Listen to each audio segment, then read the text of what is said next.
Good afternoon. I want to welcome everybody to our keynote lecture this afternoon.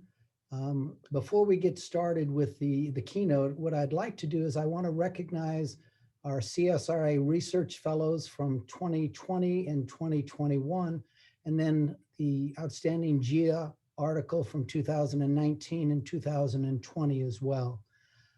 I'd like to recognize first the 2020 CSRI Research Fellows class of 2020, our inaugural class. Dr. James Johnson from Ball State University, Dr. Chad Seafried from Louisiana State University, Dr. Sarah Stokowski from Clemson University, and Dr. Ariane Waite from the University of North Carolina at Chapel Hill. Joining them as CSRI Research Fellows is this year's class of Dr. Jordan Bass, the University of Kansas, and Dr. Dylan Williams from the University of Alabama. So congratulations to all of the CSRI Research Fellows.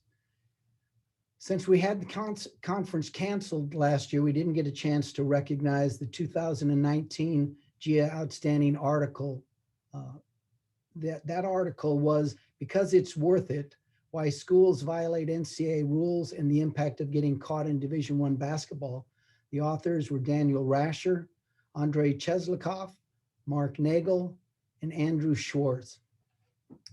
This year's Outstanding GIA article was judged by a review committee panel that included Dr. Chad Seafried from Louisiana State, Dr. Brian Turner from the Ohio State University, Dr. Ariane Waite from the University of North Carolina at Chapel Hill, Dr. James Johnson from Ball State University, and Dr. J. Michael Martinez from Louisiana State University.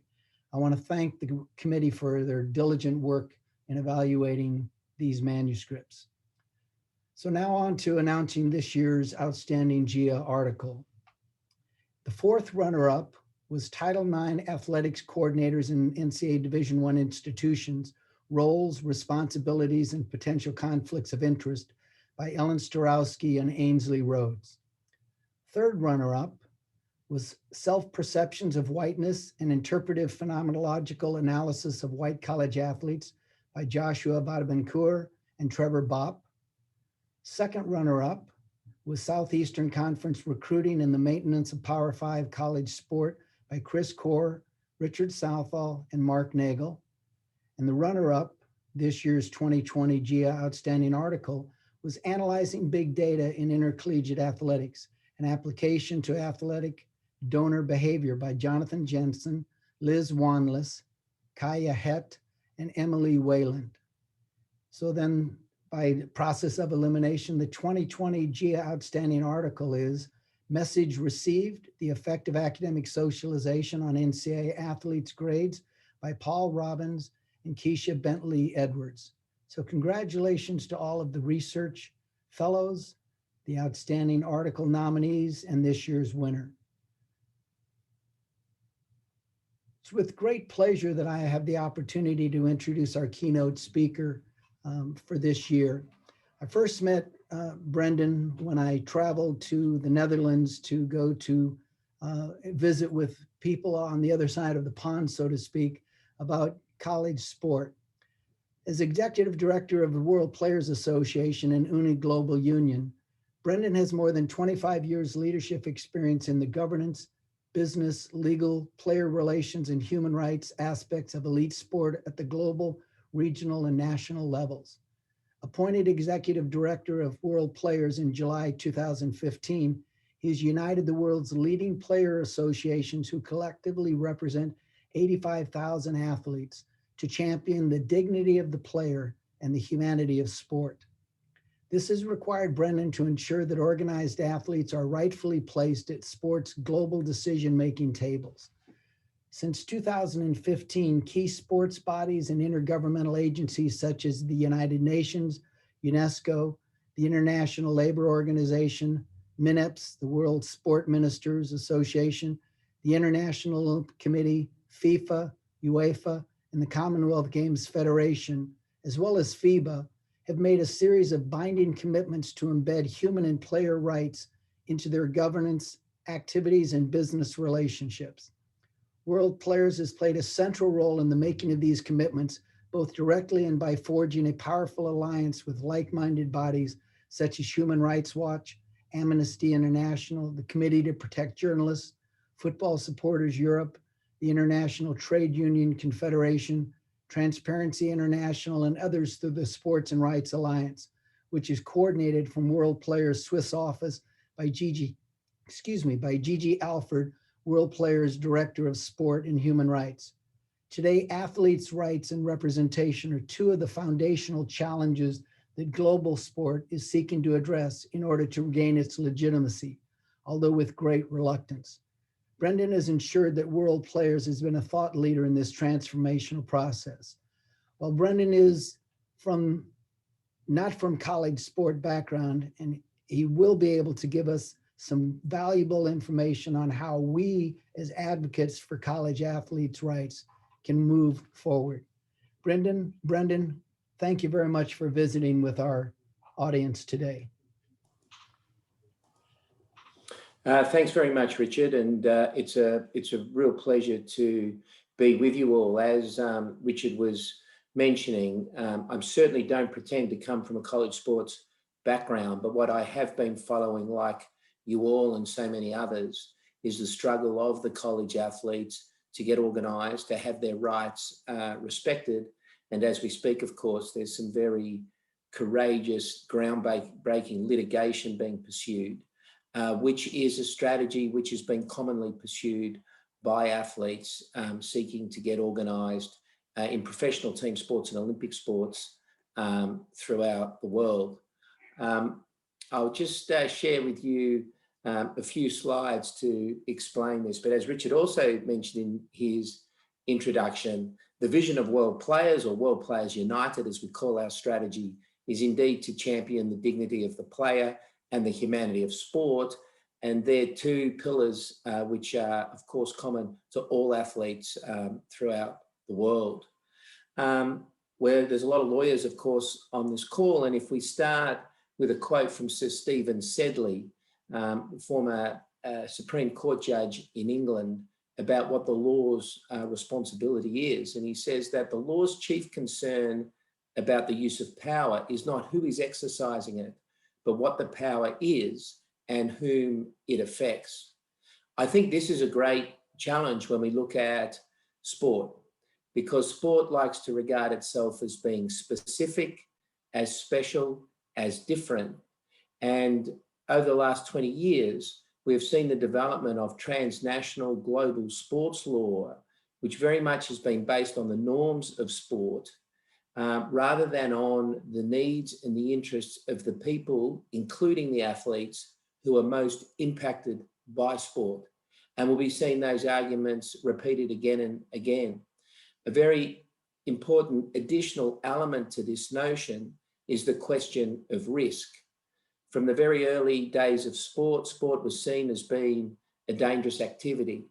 And so the way in which that was to be dealt with was to simply allocate the risk onto the shoulders of the participants, of the athletes. And notions such as the voluntary assumption of risk began, and they are notions which continue to permeate through the world of sport and the way in which powerful sporting organisations put their contracts together. Indeed, as we speak, the International Olympic Committee, in putting together its protocols on COVID-19 for the forthcoming Games in Tokyo, has made it clear that the athletes will assume any risks associated with suffering adverse health consequences by participating in the Games in the midst of a pandemic. Of course, it's no answer to the problem of risk to simply reallocate it onto the shoulders of the athletes. And this is where the human rights discussion becomes very, very important. So how have players built leverage? Power has never been, or strength has never really been given easily to the players. The World Players Association has affiliates which go back some 100 years, if we think about the English PFA, for example. But since the 1960s, and then with a second wave beginning in the mid-1990s, athletes have gradually been able to build their leverage. And strategic litigation, courageous litigation, has been an essential part of that. And if you look at the athletes on the screen, be them the Australian Rugby League player, Dennis Tutty, the English soccer player, George Eastham, Kurt Flood, who you know so well, the cricket player, Tony Greig, the soccer player, Jean-Marc Bosman, all of these players were willing to take on the system to bring about a transformation of player rights. Now, not all of the players succeeded in their litigation. Famously, of course, Kurt Flood did not. But it's one thing to win a legal case. It's one thing to win a landmark legal case. But I like to use a rugby analogy, or perhaps an NFL analogy. You then, after scoring the touchdown, you need to convert. You need to score that extra point. And that involves very much the concept of getting organised.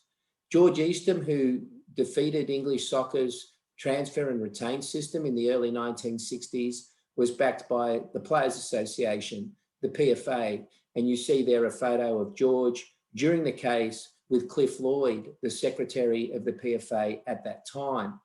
And of course, we have the famous Marvin Miller, who, despite the antitrust exemption being upheld in Flood's case, was still able to, through the organising power of and his brilliance, develop a very strong collective voice for the players.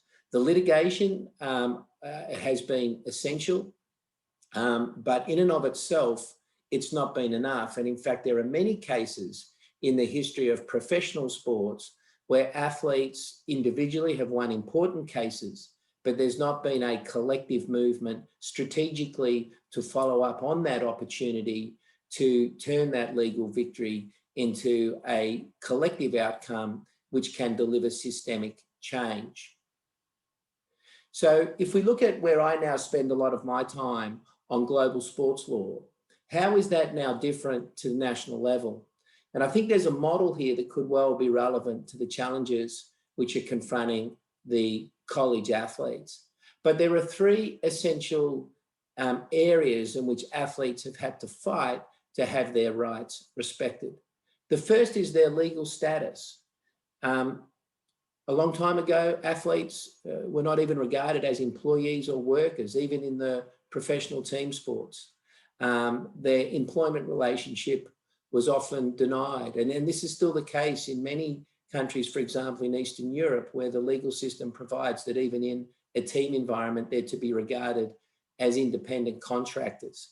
But that means that if they are an employee, then clearly they are, like all workers, entitled to the protection of national, or in Europe's case, European employment standards. But at the global level, there isn't really a notion of employment. Global sports law can determine the status of the athlete simply through the power of the regulation of the international sports bodies.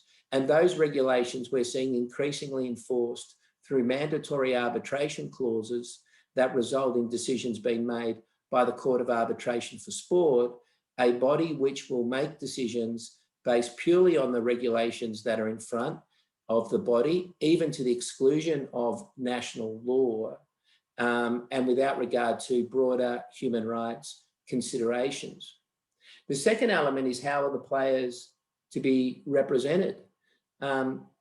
It's essential that they have a legal right to organise and collectively bargain, that we can develop an employment relationship which is governed by a collective bargaining agreement.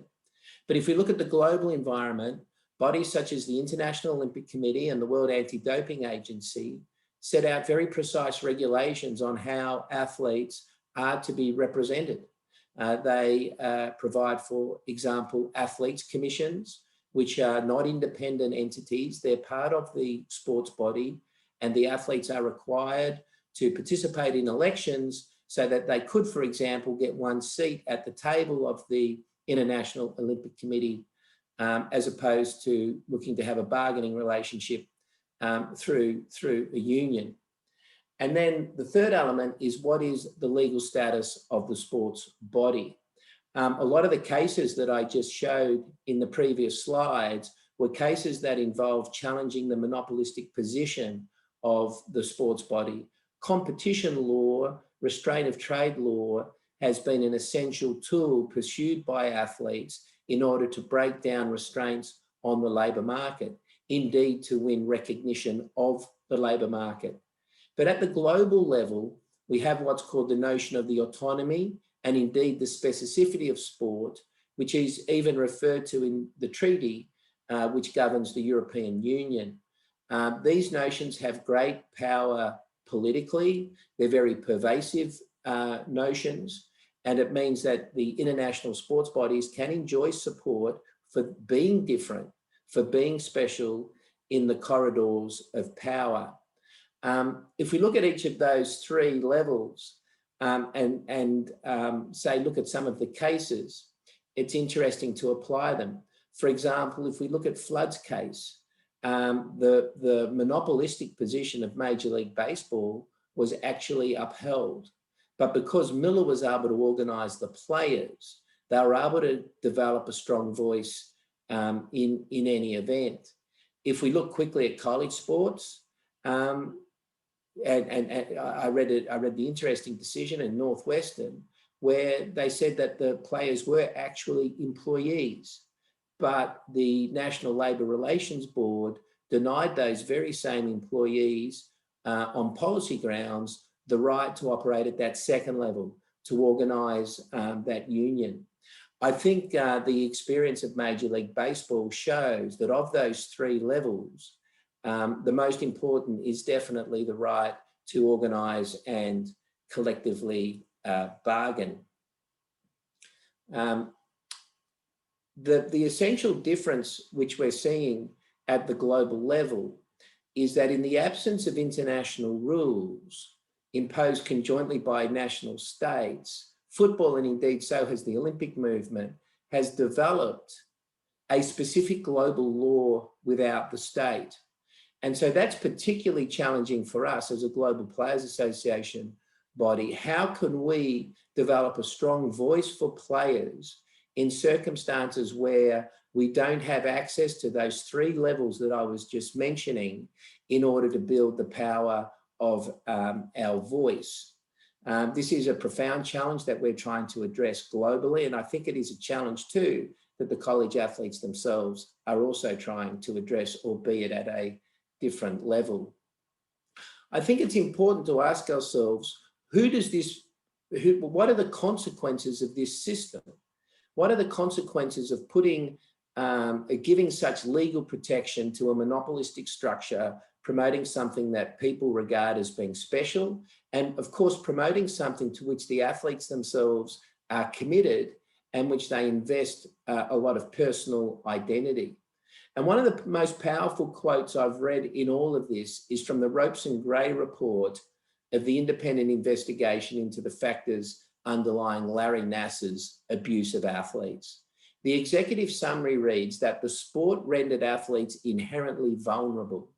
There were embedded cultural norms that eroded normal impediments to abuse. The culture was intense, severe, and unrelenting. It demanded obedience and deference to authority. It normalized intense physical discomfort as an integral part of the path to success. The power balance there simply cannot be understated. And it's not sadly confined to US gymnastics. In the last several months, we've been heavily involved with some of our affiliates in dealing with sexual abuse cases in football. There was a very important report released earlier this week, which went into historic abuse in English soccer. We've had awful cases of abuse of women players in Haiti and Afghanistan, and indeed now governments in Canada, the US, Australia, New Zealand, among others, and now looking at the circumstances that are giving rise to such abuse through a human rights lens. But it just doesn't affect the athletes. When we look at this, the power of a global monopoly such as the International Olympic Committee or FIFA, we're also seeing devastating human rights impacts on other people that are essential to the delivery of sport. The impact in Rio, for example, in relation to the recent World Cup and Olympic Games there in 2016, 2014, was devastating. The security crackdown, the so-called cleanse the streets, the compulsory acquisition of property to make way for Olympic construction without due compensation or due process. Of course, we've seen the abuse of migrant workers in Qatar in the lead up to the 2022 FIFA World Cup. And I must say that the revelations of that abuse by the International Trade Union Confederation, Human Rights Watch, and Amnesty International created a tipping point, which really resulted in sports bodies starting to address their human rights responsibilities. But what isn't so well known is those revelations also became apparent due to a legal action pursued by the BWIU, the Building and Woodworkers International Union, in what's called the National Contact Point of Switzerland, because that's where FIFA is based, under national law in accordance with human rights standards, to get FIFA to acknowledge its human rights responsibilities in relation to the migrant workers in Qatar, and that they had the power to exercise leverage over the Qatari state in order to bring about reforms to the system in Qatar, which are underway at the moment, including the abolition of the kafala system. We've also seen the abuse of workers, for example, on the stadia in relation to the recent World Cup in Russia. So this monopolistic structure that sport regards as being special, as warranting a special status in law, which it is often given, is actually having devastating human rights and athlete rights outcomes. And of course, internationally recognized human rights are part of the international community. They're an essential part of the governance of the international community. But we often hear criticisms that they're only soft, that they're not binding. And so what we've started to do at the World Players is really learn about what internationally recognized human rights are. And the key documents, of course, are the International Bill of Rights from the UN, which includes the Universal Declaration of Human Rights, the two international covenants, including the one on economic, social, and cultural rights, which refers to the right of workers to form trade unions and also establish international federations of trade unions. We also have the ILO Declaration on Fundamental Principles and Rights at Work, which deals with issues such as child labour, slavery, but also deals fundamentally with the rights of people to freedom of association and to collectively bargain. And that declaration is binding on all of the nation states which are members of the ILO, irrespective of whether they're signatories to the ILO convention. UNESCO is also a very important organisation because it has carriage of the UN's cultural activities, which include sport. It hosts the Anti-Doping Convention, but also has an international charter of physical education, physical activity and sport, which refers to the fundamental labour rights of all athletes. And the recent sports ministers in 2017 agreed that global sport must now be governed in accordance with international human rights standards. So what does that all mean? Well, we think it's actually creating a fourth tier of that structure I mentioned earlier. I spoke about employees, the right to form a union, and the right to address the cartel, the anti-competitive structure of sports. Well, but we believe there's a new foundation to that, and that is that before you can even look at an athlete as a worker, we have to look at the athlete as a human being, as someone who's entitled to have their internationally recognized human rights respected. Now, of course, the challenge is this, that sports bodies are not nation states. And there's an understanding, of course, that nation states are the bodies which are to be compliant with international human rights law. But as we've seen over the last decade, some of the biggest human rights violations have been caused by global business, by transnational business, which has not been able to keep track of its supply chains. In the case of sport, you may recall most famously from the 90s, brands such as Adidas and Nike were abusing indirectly labor in their supply chains. Very expensive sneakers, which were sponsoring, for example, Michael Jordan, were made using labor in substandard conditions, particularly in Southeast Asia.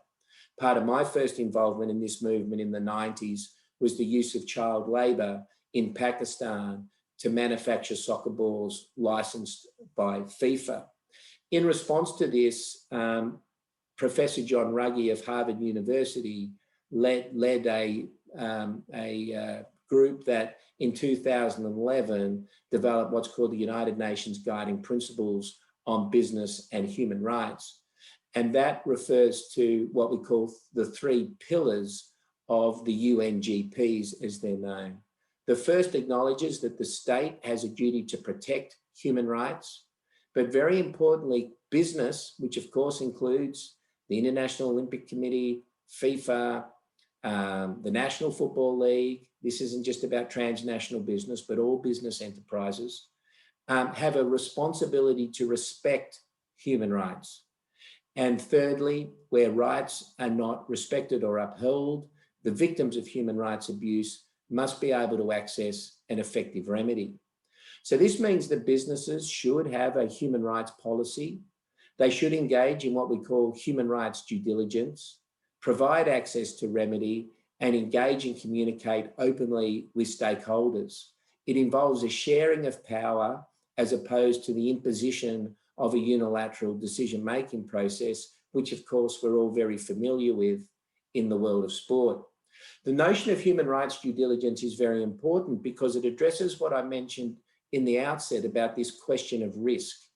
It asks sports bodies, or in this case businesses, all businesses, to not look at things through the lens of liability, but look at things through the lens of responsibility. And therefore, if sports bodies can exercise leverage or are involved in causing or contributing to human rights harms, they have a responsibility to address those harms. And due diligence is a process whereby they can identify them. We're not talking about risk to the business here. We're talking about risk to people. At the World Players Association, we have a 3-pillar strategy, which, as you can see, voice, dignity, and humanity, really builds in our responsibility to human rights through sport, and not just a singular focus on the well-being of athletes. If I just give you some quick background on our progress on each of these pillars, you'll see from that slide there that there is an amazing uplift in the desire of athletes to become organised. That slide charts the number of player associations that we've seen in the world. And you can see that there's been really 3 great spikes. The first was in the 60s, where we saw the big sports in European soccer and the United States start to get organised. We then had a massive surge in the mid-1990s, when the explosion of television revenues meant that athletes around the world were increasingly becoming full-time. And now what we're seeing, of course, is the desire of athletes beyond the professional team sports to get organised. But it is a struggle. It's one thing to say we should have a union. It's completely another thing to be able to do so successfully. All of this is really about an equal say. And I think if you look at some of the great old videos of Miller talking to the players, he just taught them that they are entitled to have an equal say over all of the issues that affect them. But of course, in order to have an equal say, they need their own body, their own association, which can sit down with sport and negotiate equally at the bargaining table and turn unilateral sports regulations into collective bargaining agreements. Now, if we look at the track record of athletes since the 1960s, and we compare this with the Olympic movement, it's really quite interesting.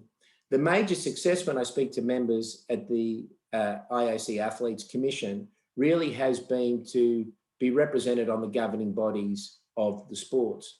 But these athletes are independently elected. They don't represent like a union does day in, day out. They get elected, for example, for a 4-year term, and a bit like in a political process, there's an opportunity to seek re-election.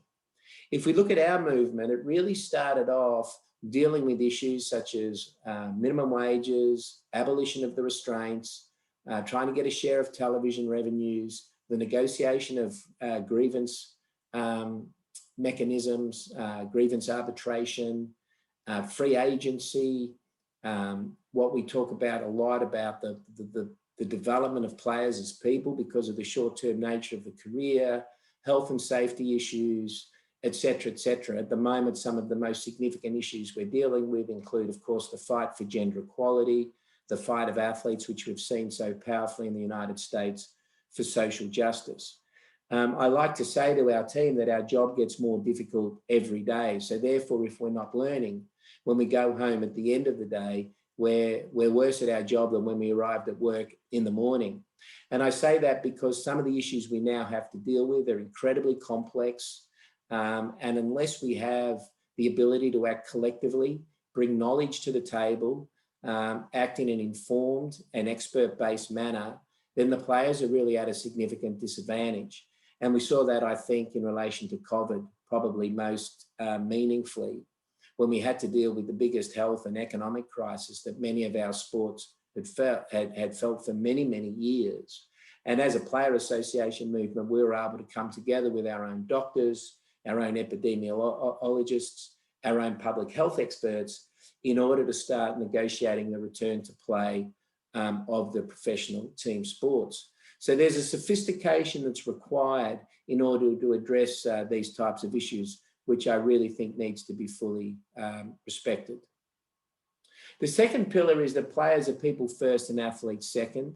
We've developed what's called the Universal Declaration of Player Rights. It's a document that sets out how the internationally recognized human rights apply most saliently to the work of athletes. And I think it would be very interesting to review that document in the context of the work of college athletes.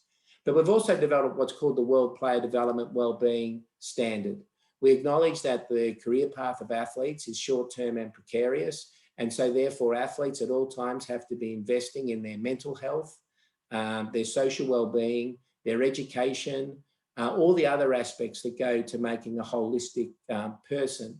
And a lot of our unions employ on a full-time basis people who we call player development managers, who may be involved in the club environment, are actually working for the Players Association in order to provide independent guidance to the players as they forge their own development as people, whilst at the same time trying to excel as athletes. And then the third pillar, of course, is what we call the humanity of sport. And Richard mentioned this in the introduction.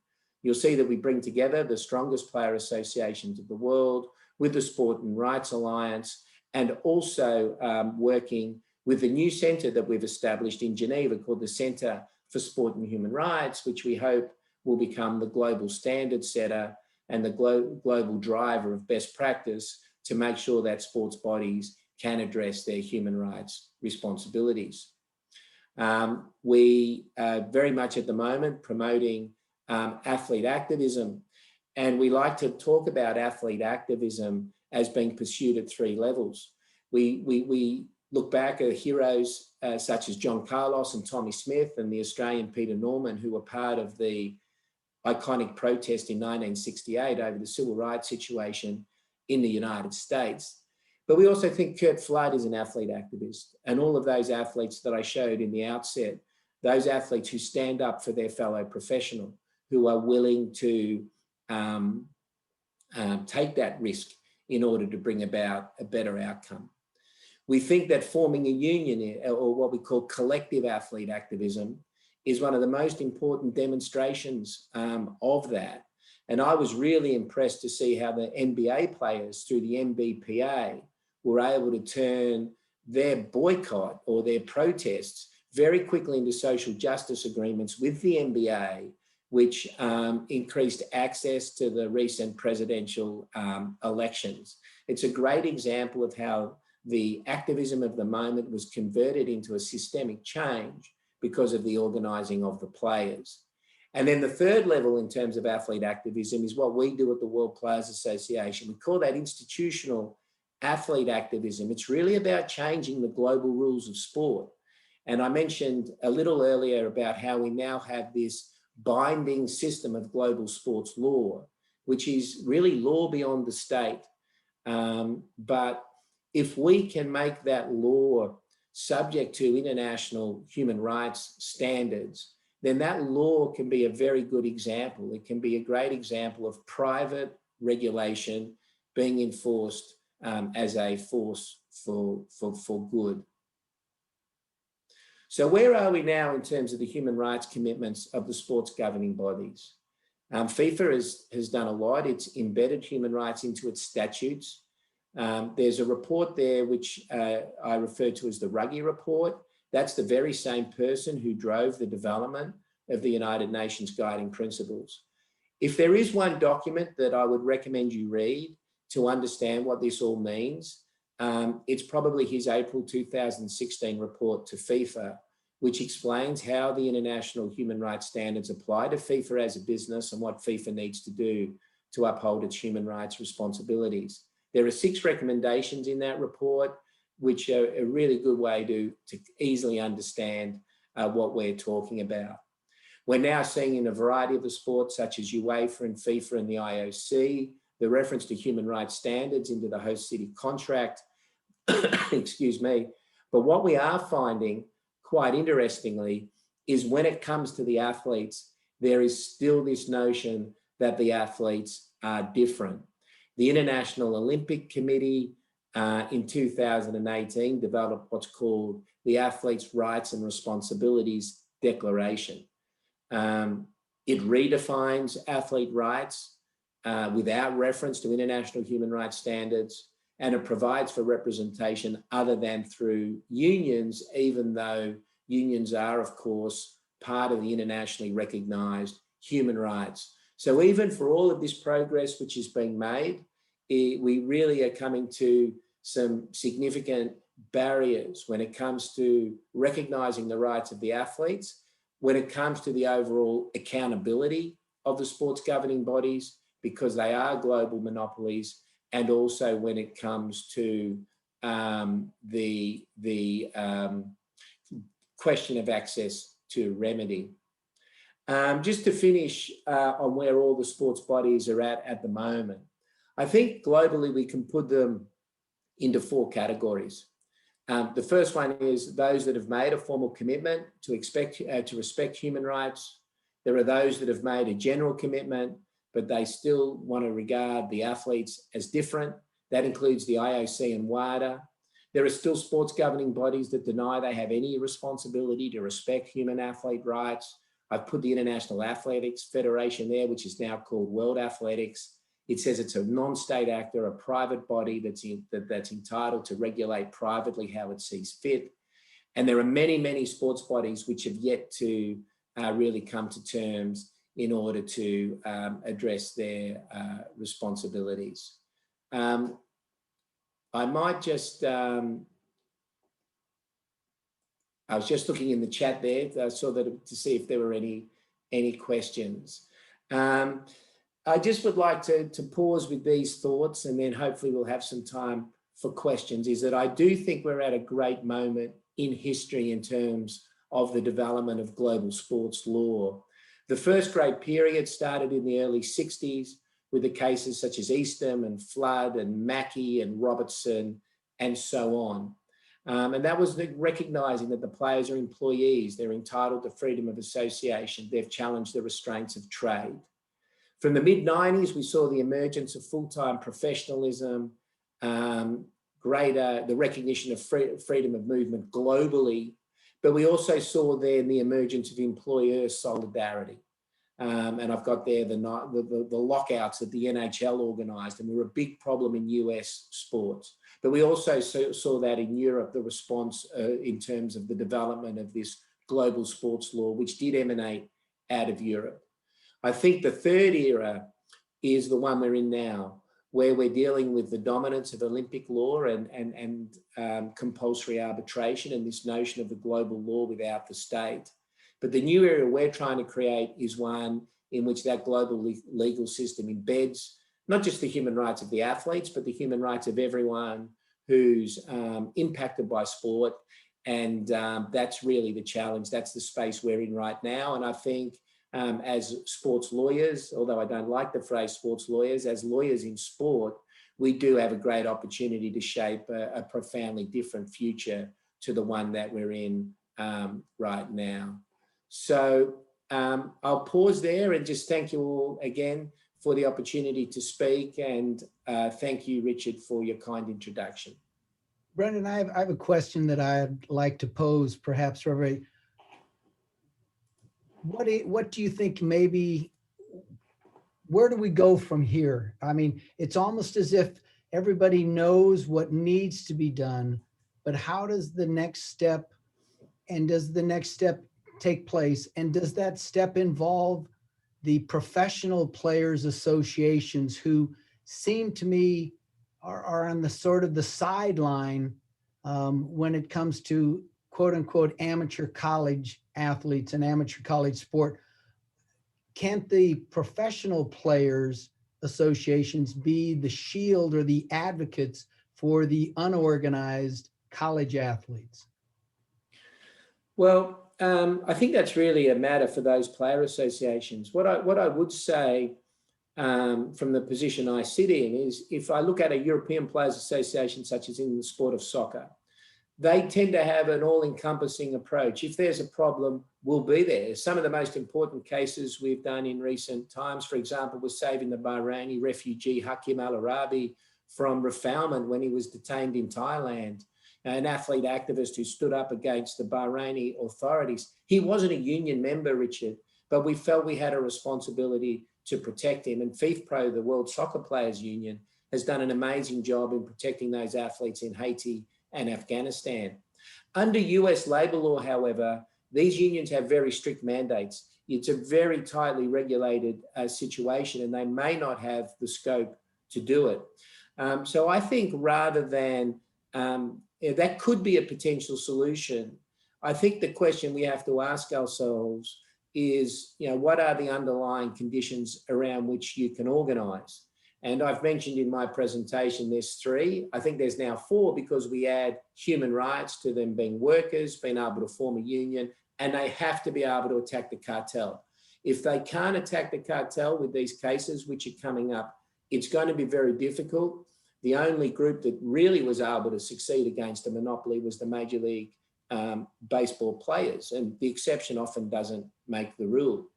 Then we have to flip it over and say, okay, if we can get those fundamentals in place, how do we succeed? I really think there's 3 essentials to that, having examined player associations all around the world. The first one is leadership. There are going to have to be outstanding players that emerge from this group. They're going to have to unite, secondly, around a just cause, a vision of how college sports should be.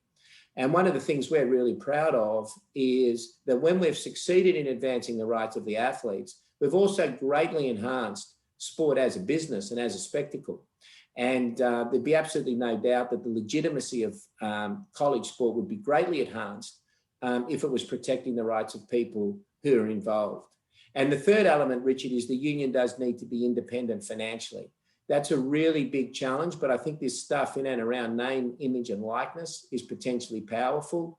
The NFLPA is one of the great licensees in the world, not just in sports.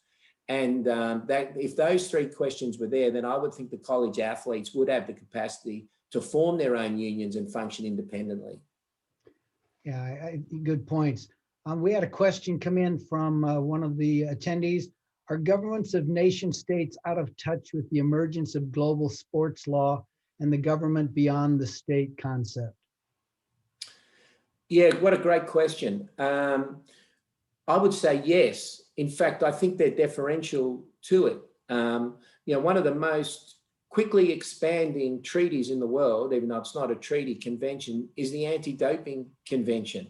It swept the world and resulted in national legislation because People wanted to be doing the right thing by sport. They wanted to be seen to be tough on drugs in sport.